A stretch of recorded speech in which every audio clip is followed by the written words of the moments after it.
Hello, everyone. Welcome back to another episode. Thank you again for leaving comments on Spotify, Apple Podcasts, and our website. We love hearing from y'all, and it means a lot to us when you do comment and you leave even advice on the podcast. So thank you so much. Today, we have a very interesting person. She comes from a really elaborate background. She's done a lot of things outside of oil and gas. So we're really going to understand, what made her get into energy and really why she's so passionate about ESG. So Keila Hand is the managing director and head of ESG for Quantum Energy Partners. Before joining Quantum in 2020, she served as director of global sustainability and regulatory affairs at Crown Holdings. Prior to Crown Holdings, she was Director of Environmental Sustainability in Asia Pacific, Middle East, and North Africa for PepsiCo. She also led corporate sustainability partnerships at the World Wildlife Fund and was part of the Environmental Science Project at NASA. Keila is a sustainability professional with over 15 years of experience and passion for the environment and social sustainability. She's simply amazing. She has multiple degrees, and we're just so excited that she actually got into the energy side of the business, given her amazing background. And we just can't wait for y'all to hear more about her. Hello, Keila. Thank you for joining us.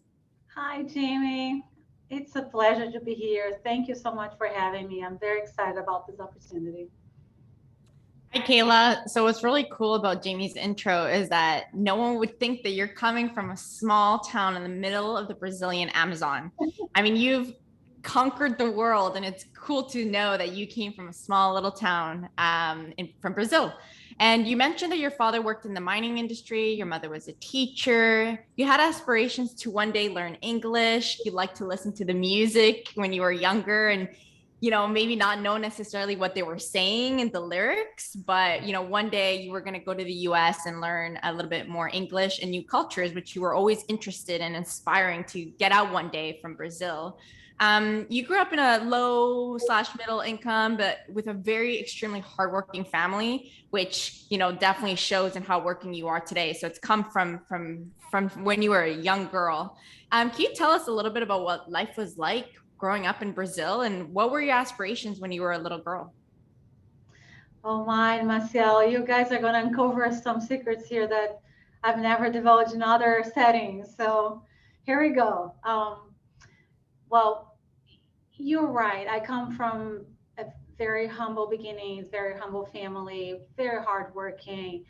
Um, Primarily, my heritage, both on my father and my mother's side, had been farmers up until my generation, right? So actually, until my mom and dad's generation.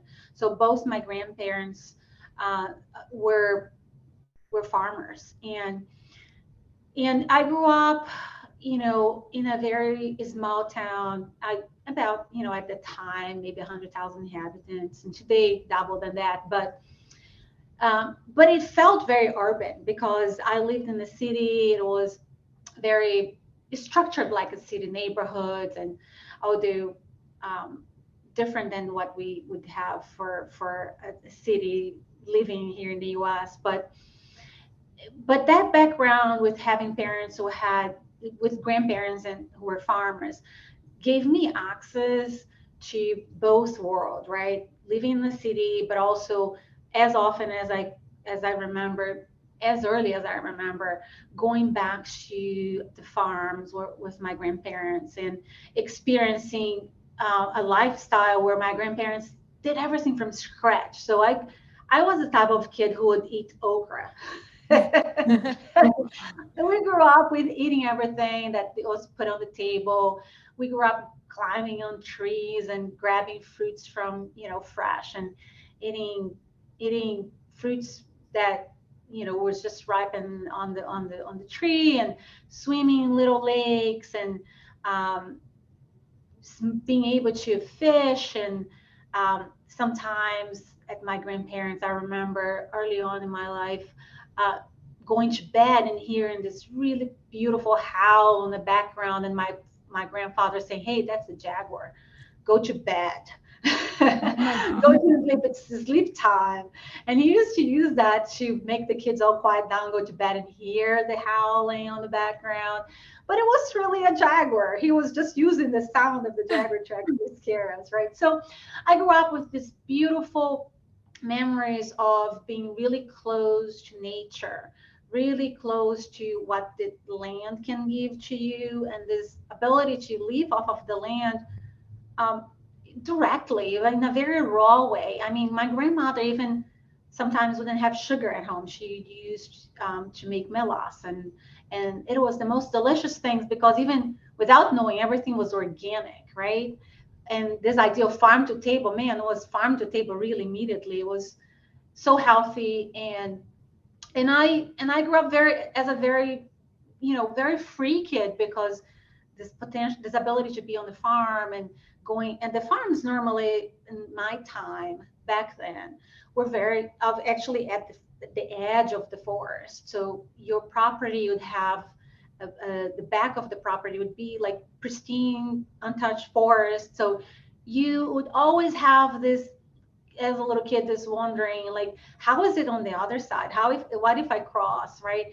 And normally the little rivers and the creeks and the farm would be at the back of the property as well. So you always were very close, and these smells that comes from the forest early in the morning, the smoky kind of morning, looking like the rains, the torrential rains.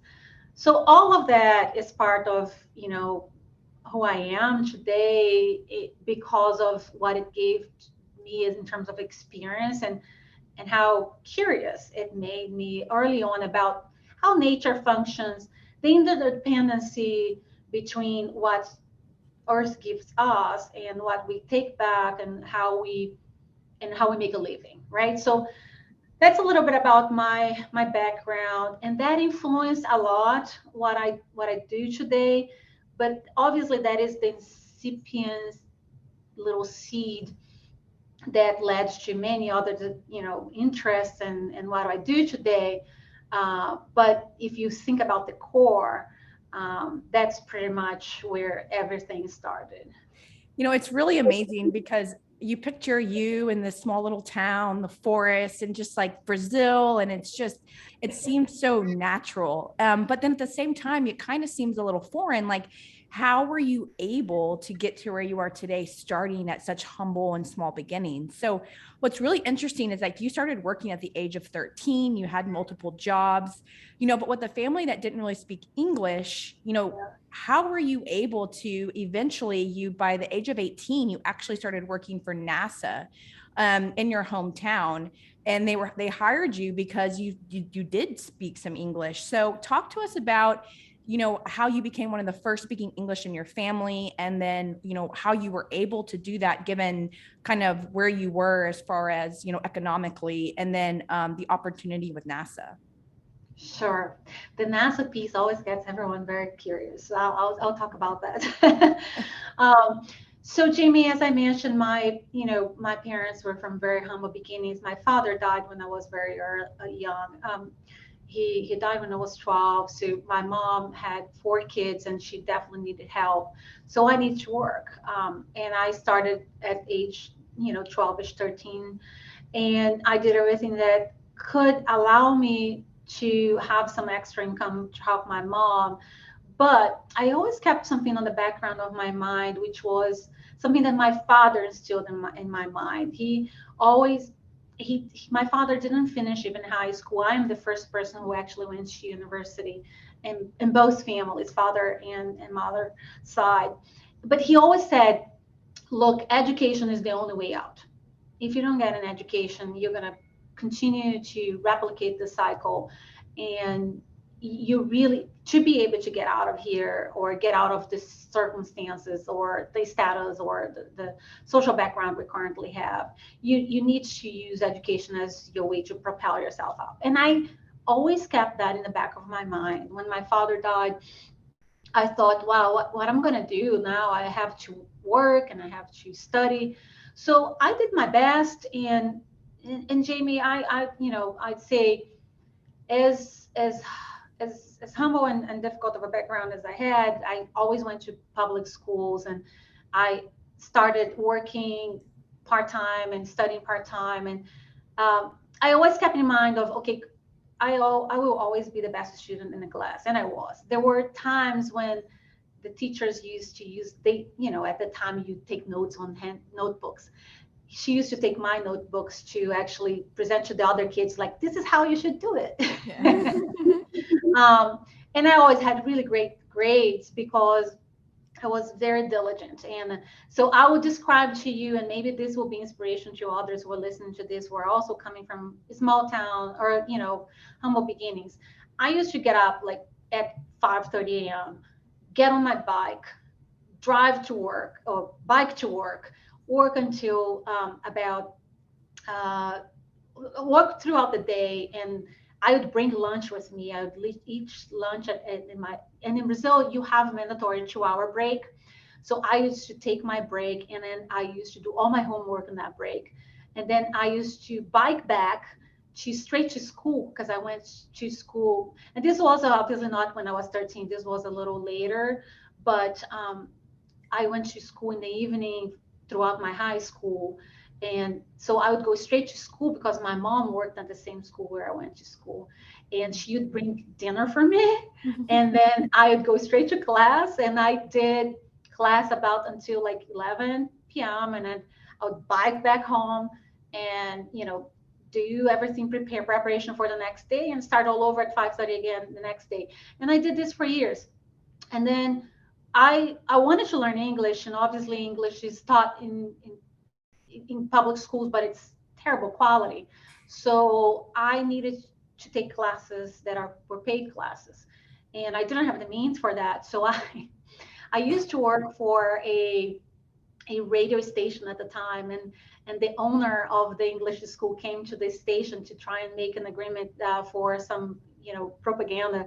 And I convinced her to put together a scholarship and use that as an advertisement. And then I helped her to put together the requirements for who would win the scholarship. And I was already studying English on my own for a while. So I said, you should put there as one of the minimum requirements that someone come in and actually is able to help some kind of initial language kind of conversation with you. And of course, I knew I would win it because I had built it for my level. And I was able to get a full scholarship to learn English. So I would take English classes on the weekends, on Saturdays. So almost all mornings. And then I would go home and I would practice and listen to, tapes back then, and then CDs, and practice. And, practice made perfect. And by the time I was 16, 17-ish, I was pretty fluent. And my high school back then, now it's not the case anymore.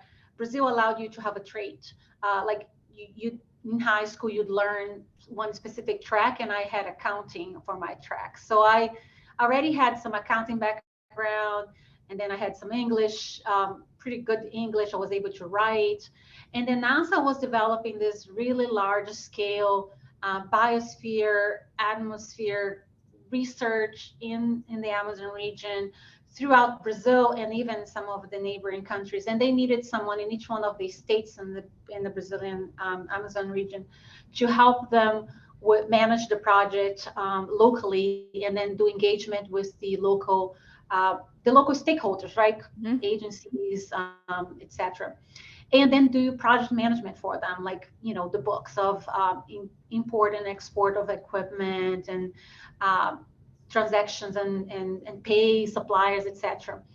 And somehow I found my way to get an interview, and I nailed it because I was the only person who could actually speak with the people who were interviewing. And that's how I made into this project. So I was hired as a field operator for NASA in a really large scale scientific project. There was a collaboration between NASA, Brazil, and the European Union. And I was based in Brazil, but my team was based at the NASA Earth Sciences here in the US. So my bosses were based here, and they would come and visit very often, but most of our communication was online. So back in 19 something, we were already doing online conversations. So although it was all via email, so no Zoom back then. Mhm. So I hope this eliminates a little bit about the whole NASA thing. And obviously everyone think about NASA as an astronaut um, but NASA. So Keila, obviously with what you've mentioned from your childhood to your teenage years, you were a go-getter, you had big aspirations. It's not very common that you have a teenager getting up at 5 a.m., going to school, working, learning English on the weekends. I mean, you were doing all of that. What was the end goal behind it? Did you have a big dream of leaving Brazil or getting education in the US? What did you want to do with your life at that time? Great question, Massiel. So I never really had an end goal that my life would culminate in just moving to the US. I actually always thought, number one, I have to have an advanced degree. I have to finish undergrad. I want to get an MBA, and I was already fixated with the idea of doing a PhD. So I was scoping out like how everything that I'm doing right now can lead to one day I'm having the highest possible degree, and there's no way back into where I came from. So that's that was the end goal. But you know, life in my career in general was not linear. I took various. I had ambitions and I had plannings, but then life influenced it in various ways. And we can talk a little bit about that. How my education kind of went together with my career.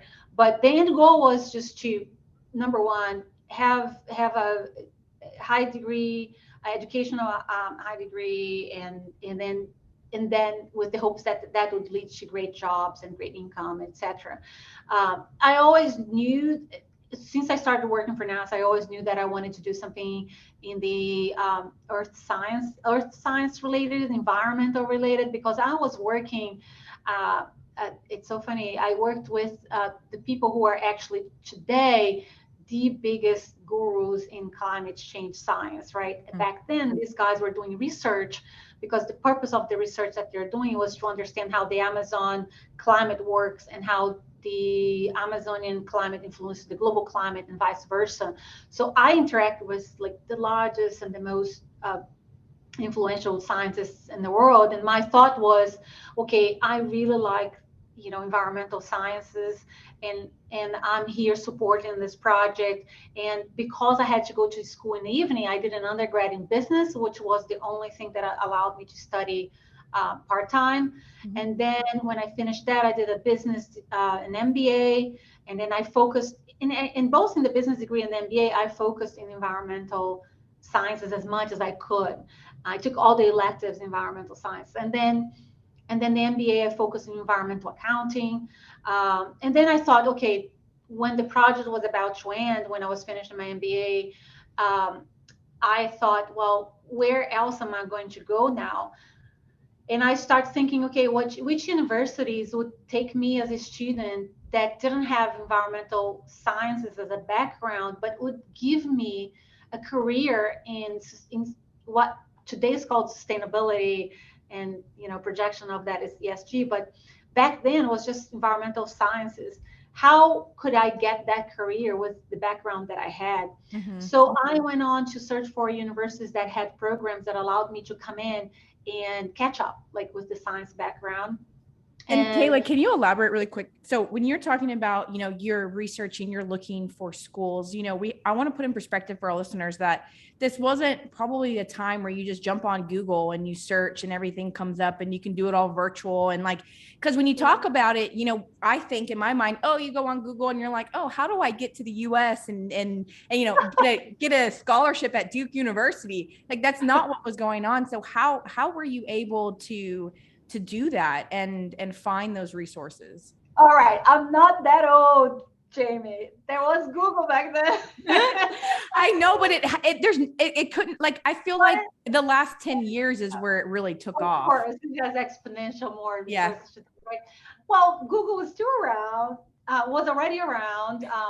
And by the way, I've been, even though I was in a small town, this is the fascinating part, right? There are resources in a small town too, people. Seriously, go look for them because they exist. I actually from early age, I took coding classes. I was really into computers. But anyhow, that's an aside.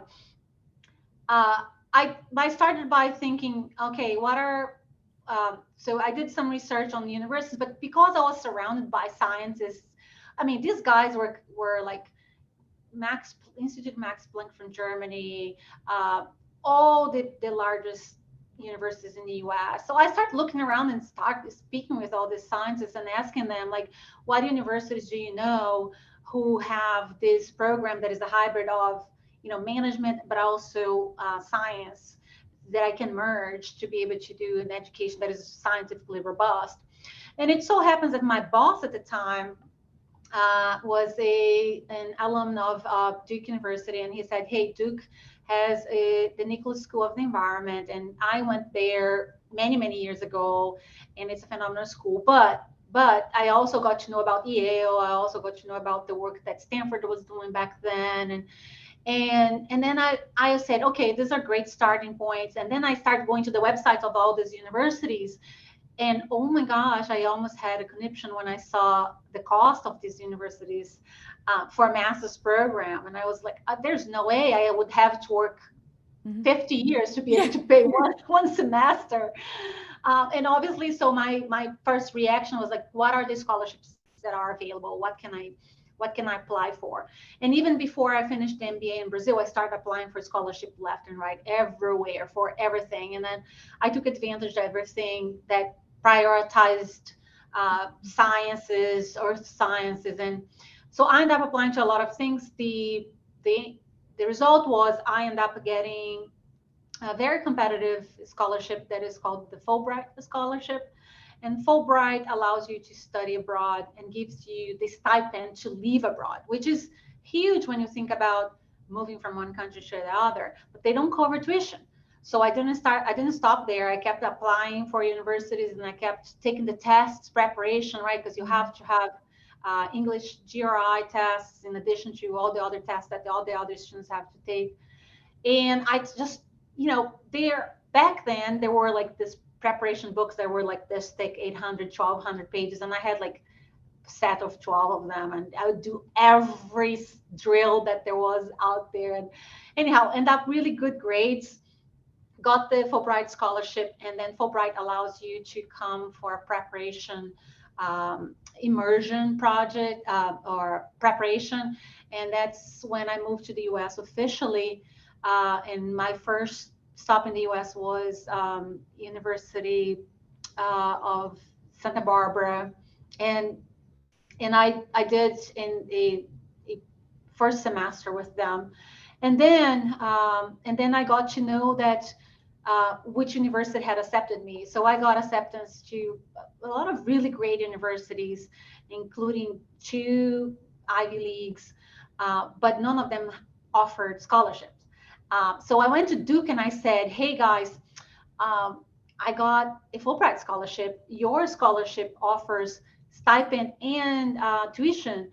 How about if I come in, because I already have stipend, I can give you the stipend back portion of your scholarship so that you can give that to another student, and you just give me the tuition, just right, quote unquote.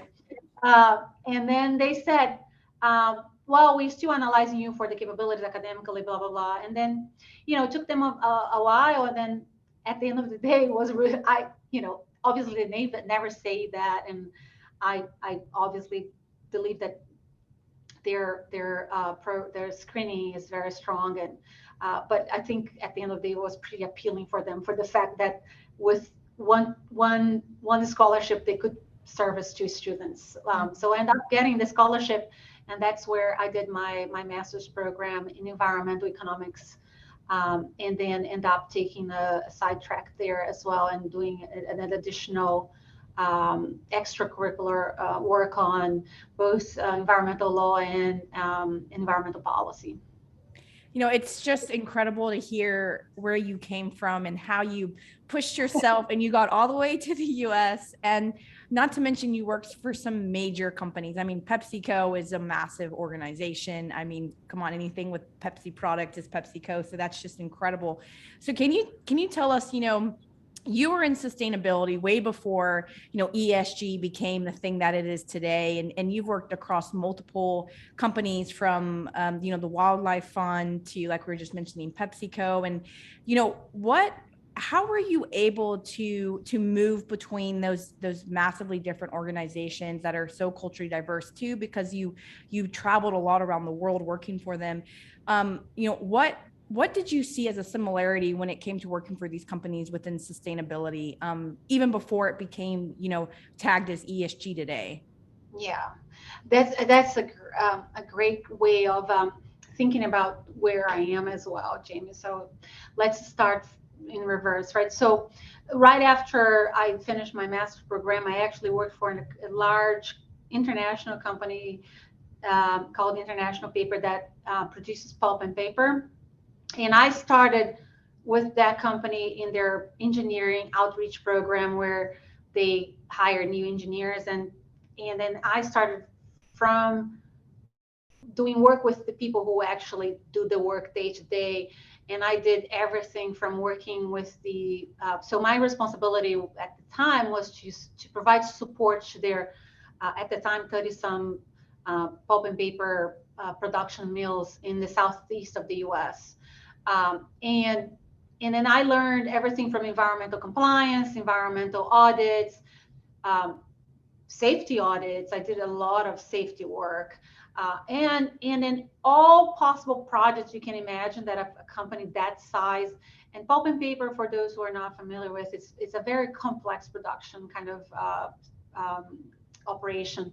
And I jumped in every possibility. So I worked on like how to scope a landfill, how do you do projects to do spill prevention, how do you do air emissions permits, how do you increase the permit afterwards. And I got myself in every project you can imagine, ended up doing a lot of work on helping the engineers and the operators with operations, but also some kind of work around putting a program together, right? Mm-hmm. So very incipient, or obviously early on, not with the holistic understanding that I have today. But that was a very fundamental part of my career because it gave me understanding, experience, and the ability to understand how you actually do things on the ground and what it requires to get things to stick, right? Because when a company does something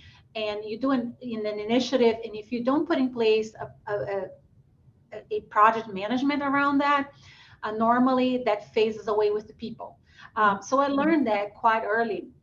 And that, Jamie, was to me a very important background that kept translating in each one of my positions, and even today. So I went from pulp and paper to WWF, the World Wildlife Fund, helping them manage collaboration with companies who are producers, buyers, or traders, retailers of any product that had to do with the supply chain that interacted with a forest, right? So in that capability, in that function, I end up doing a lot of work with collaborating with large corporations such as Walmart, Apple, Procter and Gamble, Kimberly-Clark, Unilever, and many others, and understanding how they engage with their suppliers, how they produce, where their materials to produce their products come from, how they engage with their suppliers to make change on the ground. And that's why I end up actually leaving some of the locations, including China at the time, with understanding the supply chain of all these companies. That experience was very different than the International Paper experience because it gave me the programmatic kind of C-level, C-suite level understanding of how a company engages with its supply chain, its operations, and its stakeholder setting that sets their expectations. And that led to the work with PepsiCo, because PepsiCo had put out already some goals for themselves, and they needed someone who could translate those goals into operational programs to actually make that happen on a day-to-day into the operations.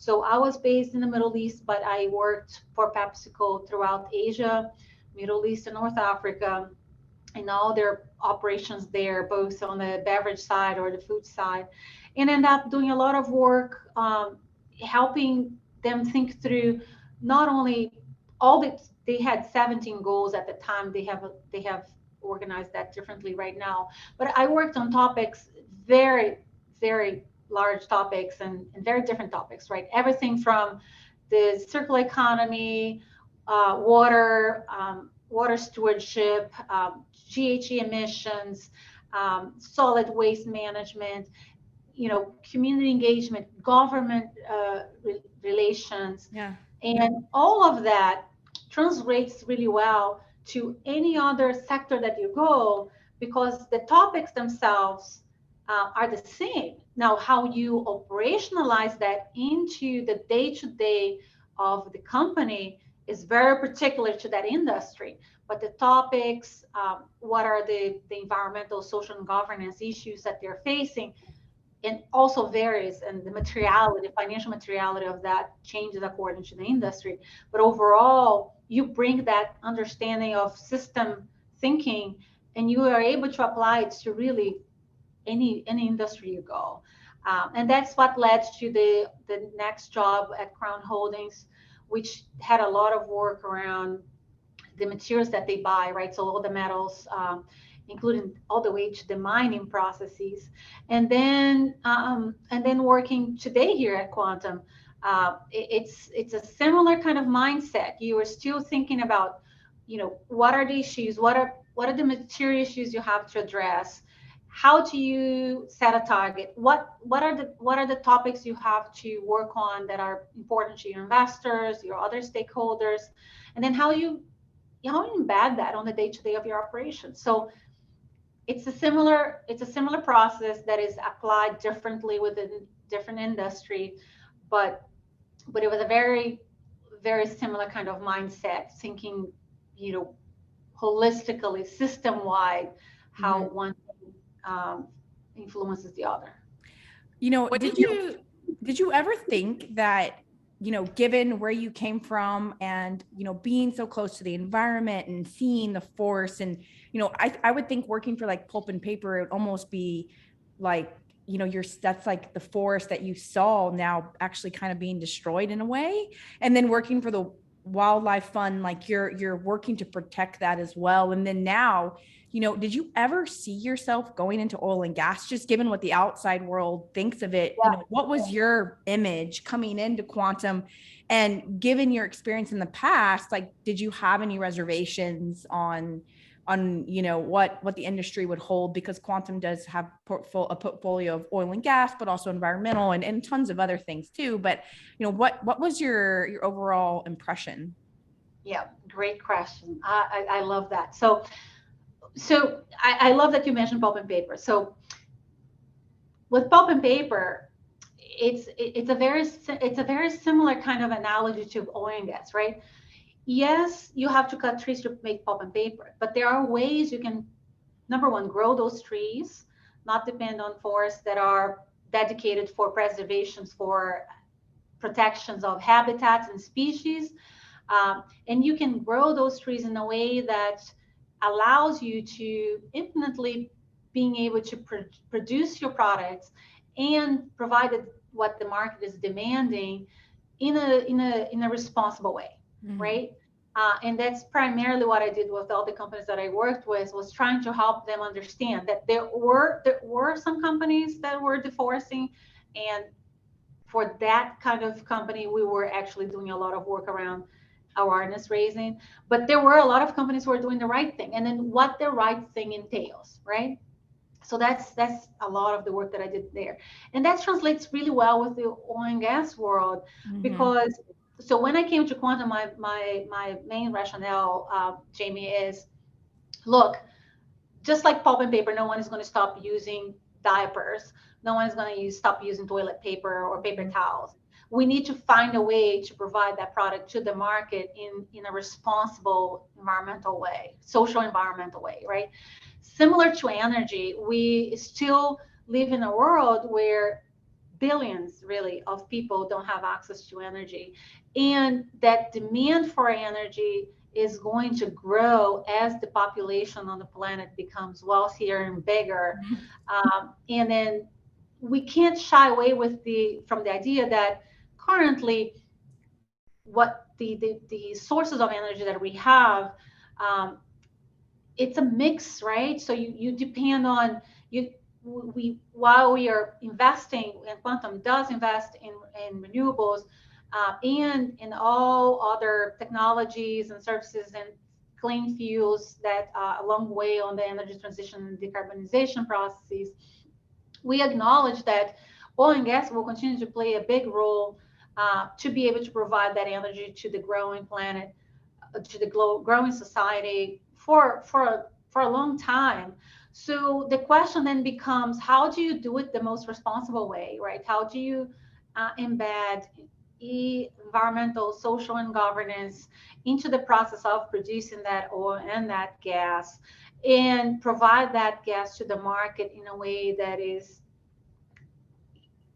fulfilling that demand, but at the same time, the most responsible way, right? And that entails a lot of things. That includes working on our GHG footprint, and that includes methane, includes CO2, includes all the work that we do with our operators to help them understand what are the best practices that are expected on the market.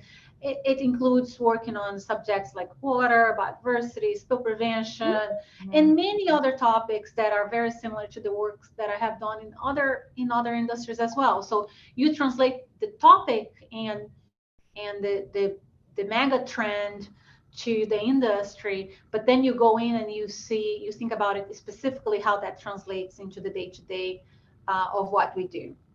And that's pretty much how it culminates with my position here at Quantum, which pretty much means ensuring that we do think about with the lenses of environmental, social, and governance in everything we do, from the time we are thinking about to invest in a company to the time we're diligencing that company, when we make a decision to invest on them, and then when they become part of our portfolio, they become on board, we understand where they are, we build a baseline, we help them build a work plan that takes them from where they are today to probably 3, 5, 7 years down the road when they're going to exit our portfolio. And we want to be able to show the progress that they made in all the subjects throughout that time, right? So I think that's how I tie, that's, I think, my background and what I have done before ties in very well with what I do today. And I know that many people might be wondering how in the world, you come from this background of pulp and paper, metals and plastics, and working with an NGO to what you do today. But it takes a lot of skills, understanding project management, understanding the global environmental, social pressures and trends, and having the science background to understand how that translates to the industry, and then transforming that into pragmatic programs that helps companies change on a day-to-day. It ties beautifully, really, at the end, to have such a amazing background. So thank you for sharing. And one of the last questions we had is more on motherhood / work-life balance. So you're pregnant, which congratulations. Thank you. How have you felt about being pregnant in a very male-dominated kind of industry? I'm sure you're probably the only woman on the team.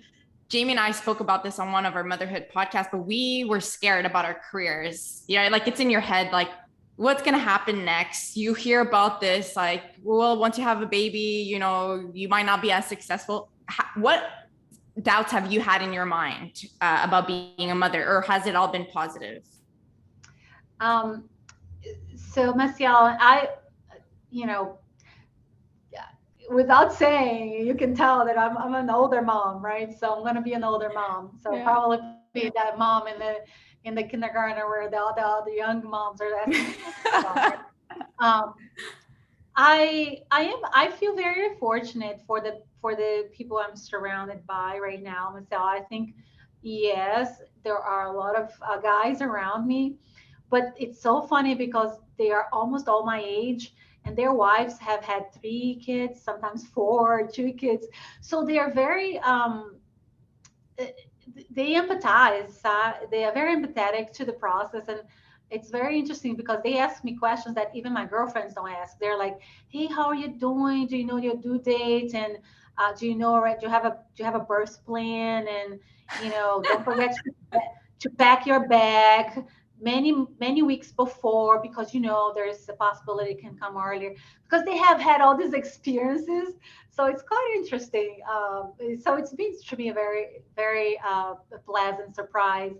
And as you guys can get from speaking with me, and the more you talk to me, you'll be able to get that I'm a very I'm a very active person, and I start squirming if I don't get to do something different um, every now and then. And I knew from the beginning that I'm not going to be a stay-at-home mom, but just because I need to be intellectually stimulated. I need to feel like I'm contributing. And I do give a big shout out to moms who stay at home, and I think that is a job in itself. And maybe you ask me this question 6 months down the road, I'll answer it differently. But I I still think that there is room for you to manage your career, be a dedicated mom, and then for me that is only possible because my incredibly supportive husband, and someone who has been doing everything with me halfway, sharing since the very beginning, since day one. So I'm very blessed in that sense. But the answer is that I don't know exactly how it's going to look like, what kind of tricks I'm going to have to learn, but that's the plan. I don't know how it's going to actually unfold. So let's talk about that in 3 months when he's here. I love that. Well, we are just so happy that we had the chance to sit with you. And, lastly, just for our listeners, given your background, your experience and everything that you've done, what is the biggest advice that you have learned, through the struggles that you have gone through? I mean, starting out in a little Brazilian town, biking to work at age 13, working late at night, to pushing to get into the US, to finally getting to the US. I mean, it's just incredible. What's the biggest advice that you can give to our listeners? Jamie, I would pass around an advice from my grandma. She used to say, "Hey, nose don't bite. Do not be afraid of getting a no. It's not going to hurt physically. It might hurt a little bit on your ego and initially, but it's better that you get no's earlier on and then you figure out why, and you go around it and you figure out alternatives. Then you're not exploring, opposed to exploring and trying, right? So I have a niece right now. My niece is 20 years, 21 year, and she's trying to figure out where she's going to go for her master's program. And she has, it's incredible to hear how the mentality of young people is geared towards, oh no, but that's not possible for my background. I don't know that, or I don't have that knowledge, or I don't know that those people, or I haven't been to that country, or I don't I don't I don't speak that language, or I don't know that company. Oh, they're not going to listen to me. And my advice is to just turn off that little voice that tells you all these things, and dare every day be someone who dares to be against uh, the questioning voice, right? And if you don't have the background, if you don't have the intellectual or educational background, go get it. Go get it. And but then be truthful to yourself that you have to put effort into it. And if you have to wake up 2 hours earlier, then you do it. But don't accept a no just because there's some stigma or some kind of formed opinion about who you are, where you came from, and what you do, and your gender or your color, your ethnicity. The world is much more flexible today. There's so much more resources out there. Literally, you can learn how to build a rocket if you go on YouTube. So go. Do not accept a no for an answer. Figure alternatives, and be compassionate to yourself when life throws you a little bit of a monkey wrench. Just take a step back, dust off, and don't give up. Continue to pursue what you're looking for, because at the end of the day, your resilience is going to be your biggest tool through life. And then I'm thinking about the resilience on the motherhood path right now myself. So I'm saying this to my mom self here as well. But that's what I would say, Jamie. Don't take the stereotypes. Don't take the early conceived notions that are around who you are and what you can and what you cannot do. Oh, I just love that. Thank you so much for sharing. And I love the no's don't bite. So let's remember that. Yes. So thank you so much for coming on, Keila. We really appreciate it. And we can't wait for our listeners to hear your story. So thank you again. My pleasure. My pleasure. Feel free to reach out if I can be of any help here. I am always glad and very happy to help answer questions for those who are starting up and wanted to understand the world of ESG and where we are and where we're going. So please feel free to reach out. Thank you. Thank you, Keila.